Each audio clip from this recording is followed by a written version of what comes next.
Alright everybody, welcome to This Week in Movie News, the first show on our new YouTube channel. How amazing. We got rid of Sebastian. We had some budget cuts and Sebastian's gone. He's gone. He'll be back again next week. So this is going to be a short episode because we've also got a Oscar prediction show to do after this, so be sure to check that out as well. But This Week in Movie News, for people that have never seen this, we just talk about the week in movie news. We missed last week, so we're going to do a couple of stories which have been going around the internet of late. Mm-hmm. So the first story we're going to talk about is Transformers are expanding their universe. Can we take any more? So we've had a few new release dates. So the first bit of news that came out was that Transformers 5 was going to be released on June 23rd, 2017. And then we were going to get another Transformers movie a year later on June 8th, 2018. And then finishing off with another Transformers film June 28th, which will come out Just three. 2019. And then what happened in the week after is they announced that middle Transformers movie is actually going to be a Bumblebee spin-off movie. So by that we assume that it's Transformers 5, then Bumblebee, and then finishing off that trilogy. And they're bringing Bumblebee in or something going on with the last one. Jeez. So what were your thoughts when you first heard that they were doing another 3 Transformers films? And then what do you think of a Bumblebee spin-off? I have mixed feelings about this. It just reminds me of, Fast and Furious having another 3 films. Jesus, can we go through another one? But, obviously, both of those films, last movies, they made $1 billion each. Yeah. So, obviously they're making it for the money. People are wanting to see this, so people are spending their money to go and see this, well, I might make more of them. But, I like the Bumblebee thing. You like the Bumblebee spin-off? I've always wanted something like that. So I'm excited by that prospect, and I hope... A boy in his car? Yeah. I don't know, it just seems, especially from the original cartoon movie, that was a big part of that. And so I've always wanted to see it, in a feature film like this. And as, what's his name? Is he on for directing or producing or whatever? Well, so what we know is that he's doing Transformers 5. They haven't announced the director for the Bumblebee spin-off or Transformers 6. Mm. Because they are a year apart, unless they are shooting them all back to back and Michael Bay's doing them all, I don't think he can do all 3. Mm. He might be able to do 6, 5 and 6, and have someone else direct the spin-off movie of Bumblebee, which I'd probably prefer. Yeah. Because I reckon just holding it to just Bumblebee, I mean, there's probably going to be other Transformers as well, but it automatically makes the film smaller. Yeah. It automatically brings the level of destruction down. Yeah. And if the rumours are true about, the 5th one just being a Cybertron movie, like just on Cybertron, like, it might be nice to... But it's just, at least the Fast and Furious movies are 2 years apart. Yeah. Year by year. Yes. And at least I'd rate Fast and Furious movies a little better than... A little higher, yes. A little higher. A little higher. When was the last one came out? In Transformers? 13? Or something? When was the last one that came out? What year? 2014. 14? Oh, jeez. Not long enough. Oh, that film was shocking. Unbelievably bad. If it's good, I suppose. I just don't want it to be... I want them to be good. Like, is it hard to make it good? Especially because they have that writer's room. Yeah. Which obviously came up with a bunch of ideas. So maybe they get someone from there to help with the Bumblebee. Yeah, hopefully they make it fresh. Hopefully. Well, it sounds like, I'll do Marvel here. But why would they change? Why would they change when each film's making $1 billion? I don't know. Maybe they realise, let's have some integrity with this. I don't know, it just sounds like with the Marvel films, they have a spin-off movie to bring in a new character, like the Avengers, so they have another movie altogether. So it sounds like something like that. They do a spin-off, but really it's in the same sequence, and they bring them back in for a main character in the next film, which is probably going to happen. But Wouldn't put it past them. Yeah. But it sounds interesting. But I'm not thrilled Because they might shit all over it. But oh well. Yeah,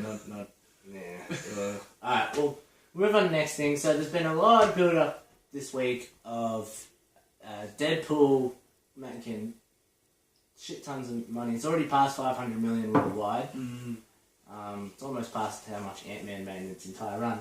Huge. And it's to a more limited audience than, but there was also talk about this week that the next Wolverine film is going to be an R-rated film in America, which most likely is going to be MA15 plus here. Yeah.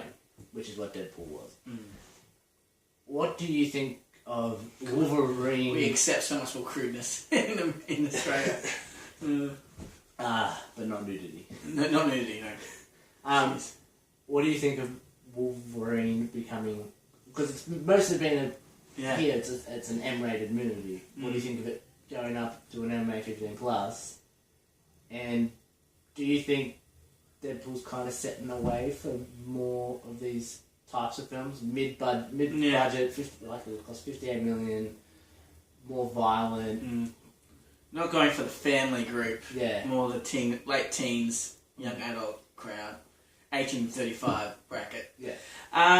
It's great, considering it's worked with this one. But I would put it down to a lot to Ryan Reynolds and his publicity of the film. I've never seen so much publicity for a film. For one actor to make so much publicity for a film. Absolutely. And he sold it off his back, I think. And it's worked because of him.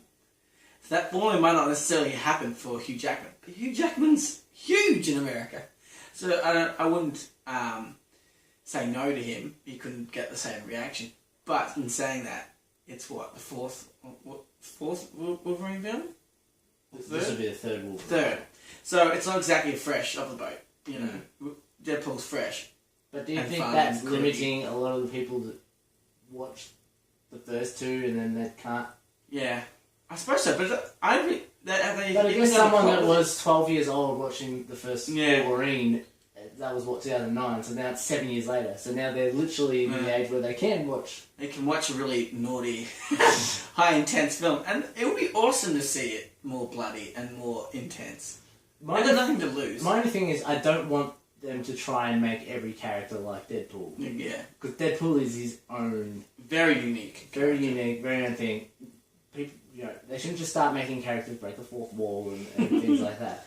Yeah. Like, this is a line in the bottle. This is the high... Deadpool got the highest opening weekend of any Fox film ever. It's hard to believe that. It's unbelievable. And you think that they've got films like Avatar and like, the Planet of the Apes movies, and it's like, it just... Must admit, the opening week, everyone said they're going to see it. And they did go and see it. It wasn't like, I'm seeing this, but didn't go and see it, here and there. I'm one of the only people who have not seen it yet. Which is, weird. I'll see it on Sunday. But... yeah, everyone saw it, and I think everyone's just relieved to see something really fresh, or just be relaxed and not be, let's save the world. Just have a bit of fun with it, and I don't know, it was great formula, and as I said, Ryan Reynolds, light the bottle's a great term, because it might never happen again. And I think it's, speaking of Fox, it's going based off last year where they released, in the same weekend as 50 Shades of Grey, they released Kingsman. Yes. And then Kingsman did really, really well. Yes. Not obviously Deadpool numbers. No, but way more than it was expected to. So that's like an $80 million budget, I think. Deadpool's a $60 million budget. Like, it's these mid-range film. They've kind of found their niche box that they released can do, in February, around February. Because Marvel's never going to do it. No. They've got their Netflix stuff for the more gritty stuff, which is Daredevil, which is great stuff, but I prefer it to stay on Netflix than Marvel start trying to do MA15 movies. Like, they're good at what they do. And I wouldn't try, and DC's got their own tone that they're trying to work with in their thing. So it's like, Fox has started to find their thing, because they can't do X-Men movies forever. They have to change it up. For admittance, so I don't know. We'll see what happens. I think it's great. I'm really happy they did so well. I'm really disappointed that Zoolander 2 did so poorly. Well, apparently the film was shocking. So, 8 months ago, if you said, Deadpool's going up against Zoolander 2, you would have gone, well, that's in trouble. Exactly. And then just marketing just oversaturated, just everything else. Apparently it was not very good. I still see it, but yeah. Alright, so we'll move on to the trailers of the week. Light Between the Oceans. Light Between the Oceans. Oh, that just looks crushing. Yeah, no, it's dripping with emotion. Unbelievably saturated, that trailer. What I love about this movie is shot, well, it's set, I don't know if it was shot, I'm assuming it was shot, but it's in Australia. Mm. Yes. Off the coast of Australia. And it's got Michael Fassbender, we've got Alicia Vikander, both Oscar nominated for, and then Rachel Weisz. Academy Award winner. This trailer was crushing. Like, I love these trailers. So the trailer basically going with these two people who are together, Alicia Vikander and Michael Fassbender, find a baby in a boat at sea, and then they raise it for a few years, or 3 or 4 years, to be its child. And then one day they run into Rachel Weisz's character, and they find out that 3 or 4 years ago... Well, they suspect it's their child. 3 or 4 years ago, she lost her husband and her child at sea. And they're like...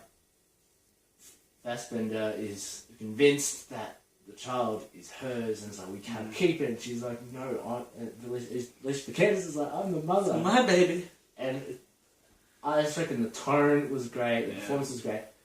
Alicia Vikander and Michael Fassbender are actually together in real life, so it's like, the chemistry is...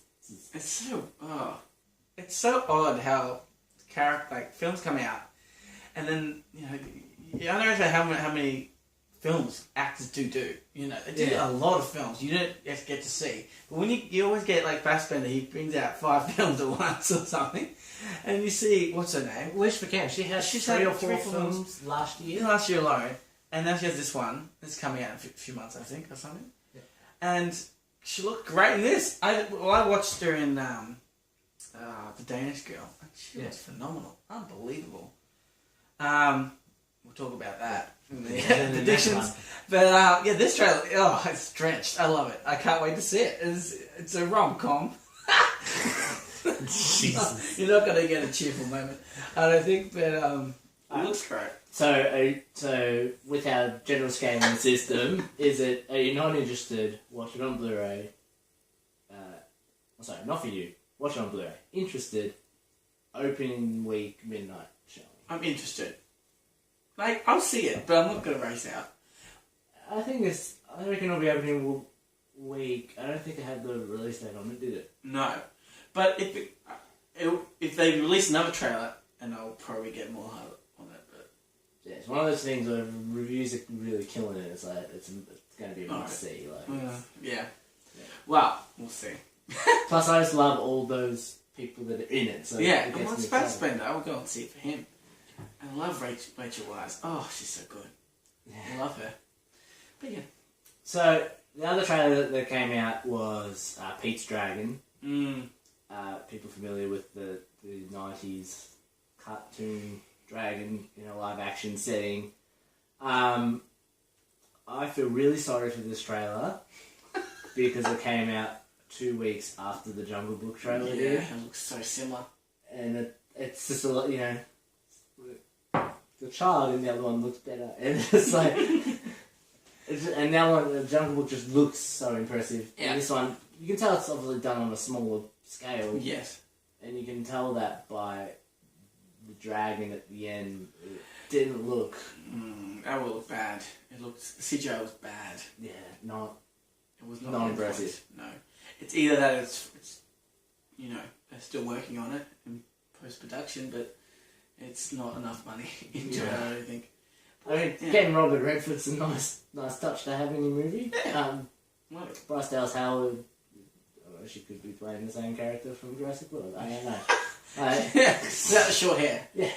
Yeah, it looks good. As you said, the production value looks way less than Jungle Book, and it just looks like a stepchild from Jungle Book. And I don't know whether it was trying to be. Was it trying to be an adventure film, or is it meant to be, kind of a bit scary, mysterious? Because they didn't really show us the dragon, or not really. Like you have the trees falling over, and I'm like, but are you trying to scare us, or or at the end are you trying to make it uplifting? Like, I don't know. It didn't hit me. It didn't really make sense, really, and the plot really wasn't there. Like, really, like, yeah, trees falling. How did he survive in the jungle? You know. Oh, and then you see a weird-looking CGI dragon, and that was it. It felt like there's obviously a teaser, but Yeah. teaser's meant to get you interested and excited for the next piece of marketing, and it didn't. No. And I can barely remember the cartoon. I didn't really watch it. Oh, don't know. Alright, so we're going to cut it short there because we've got our Oscar one to do, so be sure to check out that. This is Anthony, I'm Daniel, and we'll see you on the next show.